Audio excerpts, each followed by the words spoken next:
እንደዛሬው ውበቷ ፈክቶ ሙቀቷ ሳይቀዘቅዝ ድምቀቷ ሳይደበዝዝ ሰው አልባ ከተማ ስሜት ባዶ ሰፈር ሳትሆን ፒያሳ ያራዳ ልጆች መዋያ የከተሞች መቀጣጠሪያ ስፍራ ነበረች። ከኮልፌ ከመርካቶ ከሳሪስ ከቀበና ከቦሌ ከጉለሌ ከንፋስ ስልክ ከፈረንሳይ ከሽሮ ሜዳ ከለጋር ከካሳንችስ እሷን ሳይጎበኛት የሚውሉ ከተሞች አልነበሩም።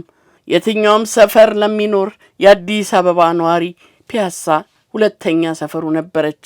ሳይረግጣት ውሎ ማደር አይችልም። ማን ነው መሐሙድ ሙዚቃ ቤት ጋር ያልተቀጣጠረ? አያሌው መስፍን ሙዚቃ ቤት ጋር ቆሞ ወዳጁን ያልጠበቀ? ዳብ ሆቴል በራፍ ላይ በነበረው የህዝብ ስልክ ደውሎ ሃሎ ያላለ?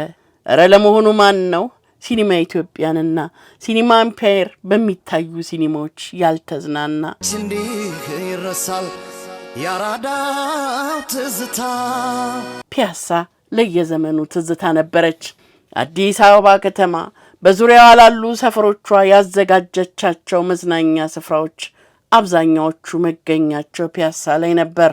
እነ ሲኒማ ኢትዮጵያ፣ ሲኒማ አድዋ፣ ሲኒማ ኢምፓየር፣ ሀገር ፍቅር ቲያትርን ፒያሳ በጉያዋ አቅፋ ይዛለች።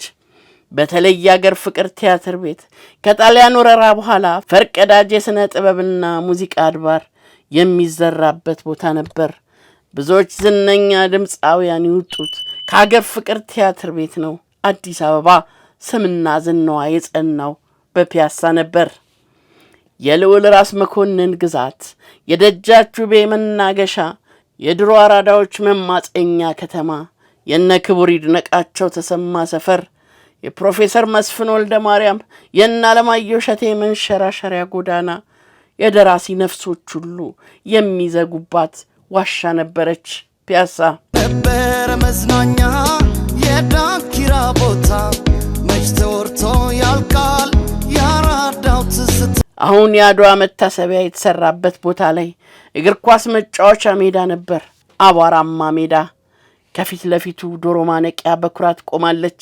አብዛኛው የአዲስ አበባ ወጣት ጥሬ ስጋን ለመጀመሪያ ጊዜ ያጣጣመው በዝነኛው ጋሽ በቀለ ቤት ነበር።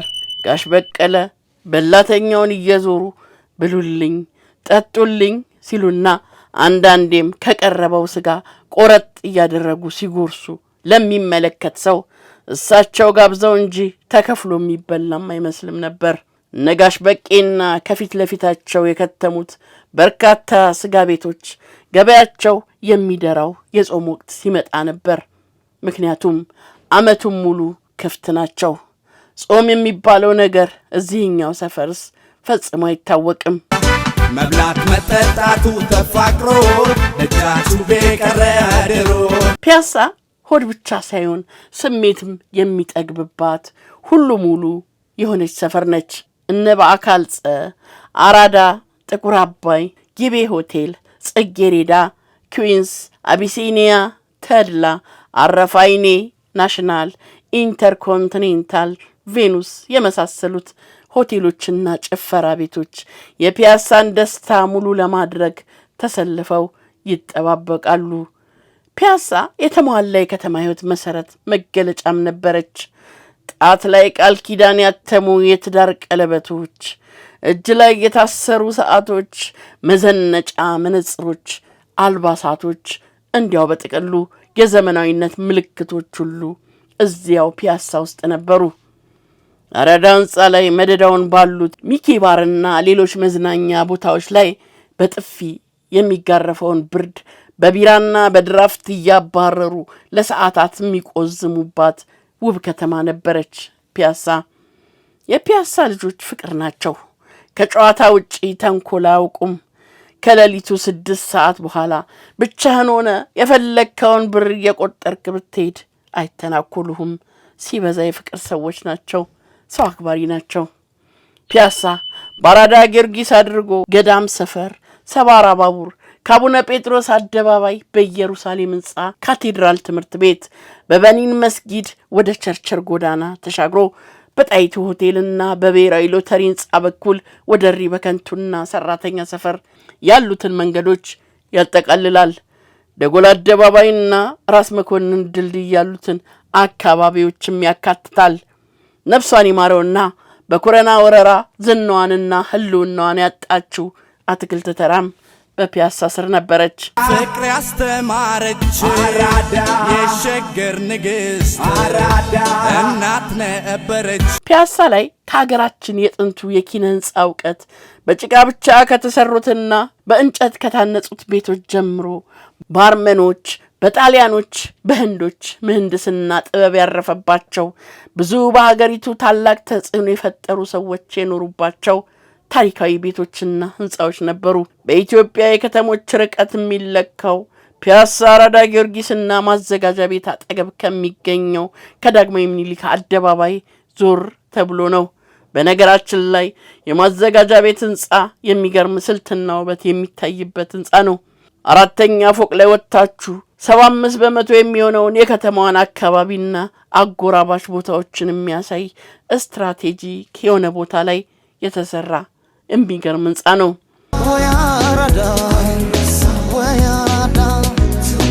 ፒያሳ የአዲስ አበባ አስተዳደር ማዕከል ወይም የማዘጋጃ ቤት ህንጻ የከንቲባ ባለቤትም ነች። በነገራችን ላይ ከንቲባ የሚለው ቃል ግዕዝ ሲሆን ካንተ ዘንዲባ የሚለው ቃል ተጨምቆ የወጣ ነው። ካንቴባ ማለት ካንተ ይግባ ማለት ነው። የመጀመሪያው ከንቲባ ቢትወደድ ወልደ ጻዲቅ ጎሹ ነበሩ። ወሰኔ ዛማኔል፣ ብላቴን ጌታ ህሩይ ወልደ ስላሴ፣ ደጃች ተክለሐዋርያት፣ ደጃች ዘውዴ ገብረ ስላሴ፣ ከንቲባ ዘውዴ ገብረሕይወት እያለ ይቀጥላል። አዲስ አበባ በርካታ ከንቲባዎችንም አስተናግዳለች። እስኪ ላነሳሳው ላስታውስ ሰፈሮን የአዲስ አበባን ዋና ጣሊያን ፒያሳን ለዘናጭ ነጮች የታጨች መንደር አድርጓት ለ5 ዓመታት ከረመባት።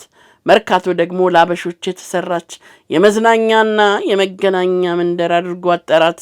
እናም ማንኛውም ጥቁር ፒያሳ ከሄደ ደንብ በመተላለፍ ይታሰርና ይቀጣ ነበር።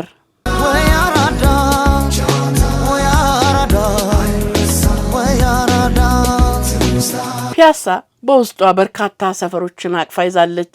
ዶሮ ማነቂያ፣ እሪ በከንቱ፣ ብቅነቅ፣ ዘርትሁን ግቢ፣ ሰራተኛ ሰፈር፣ ሹፌር ሰፈር፣ ሀገር ፍቅር ቲያትር፣ ውቤ በረሃ፣ ገዳም ሰፈር፣ ራስ ካሳ ግቢ።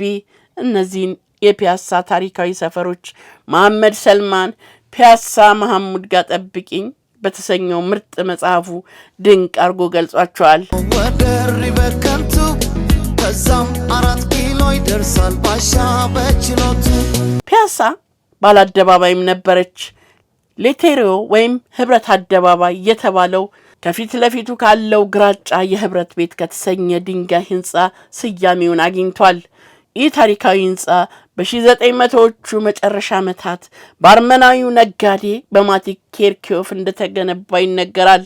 የህንጻው ዲዛይንን የሰራው ማን እንደሆነ በትክክል ለማወቅ አልተቻለም። ሆኖም በጊዜው የነበሩት የስነ ህንጻ ባለሙያዎች አርመኖች፣ ህንዶችና የአውሮፓ ሰዎች ስለነበሩ ከነዚሁ ባንዱ እንደሆነ ይታሰባል። ህንጻው ተሰርቶ እንዳለቀም የኬርኪዮፍ ሱቅና ግምጃ ቤት ሆኖ እስከ ጣሊያን ወረራ ድረስ አገልግሏል። ጣሊያን በገባበትና ጃንሆይ ከሀገር በወጡበት መካከል በነበረው ያለመረጋጋት ጊዜያት በሚያዝያ ወር 1928 ዓ.ም አራዳ በሌቦች ተዘርፋና ተቃጥላ ነበር። አራዳንም የፈጀው ዝርፊያና ቃጠሎ ለኬርኪዮፍም ሱቅ ተርፎ ህንጻውን አቃጥሎ ባጥንቱ አስቀርቶት ነበር። ይህ አይበገሬ ህንጻ ሙሉ በሙሉ ነዶ ባዶውን ድንጋዩ ቢቀርም ጣሊያኖች ግርማውን እንደተጎናጸፈ ቅርጹን፣ ጌጡንና ውጫዊ ገጽታውን ጠብቀው አደሱት። ጣሊያንም ይህንን ህንጻ ከኬርኪዮፍ ወርሶ የጣሊያን ፋሽስት ፓርቲ ዋና መምሪያ ብሎ ሰይሞ ሲጠቀምበት ቆይቷል። በ1933 ዓ.ም ጣሊያን ከሀገር ሲወጣ ህንጻው በመጀመሪያ የኢትዮጵያ የእርሻ ባንክና የንግድ ምክር ቤት ቢሮ ሆኖ አገለገለ። በመቀጠልም ኤልያስ ሆቴል ተሰኝቶ ለበርካታ ዓመታት ቆየ። አሁን ደግሞ አቢሲኒያ ባንክና ካስቴሊ ሬስቶራንትና ቡቲኮችን በመያዝ እያገለገለ ይገኛል። በቀድሞዋ ፒያሳ የጣሊያኖች፣ የህንዶች፣ የአርመኖች፣ የየመኖች አሻራ ደምቆ ይታይ ነበር። ዛሬ ላይ ፒያሳ ለጎብኚዎቿ ብቻ ሳይሆን ለከተሜዎችም እንግዳ ሆና በመብራት የተሽቆጠቆጡ መንገዶቿ ሰው ተርበዋል። ወይ አራዳ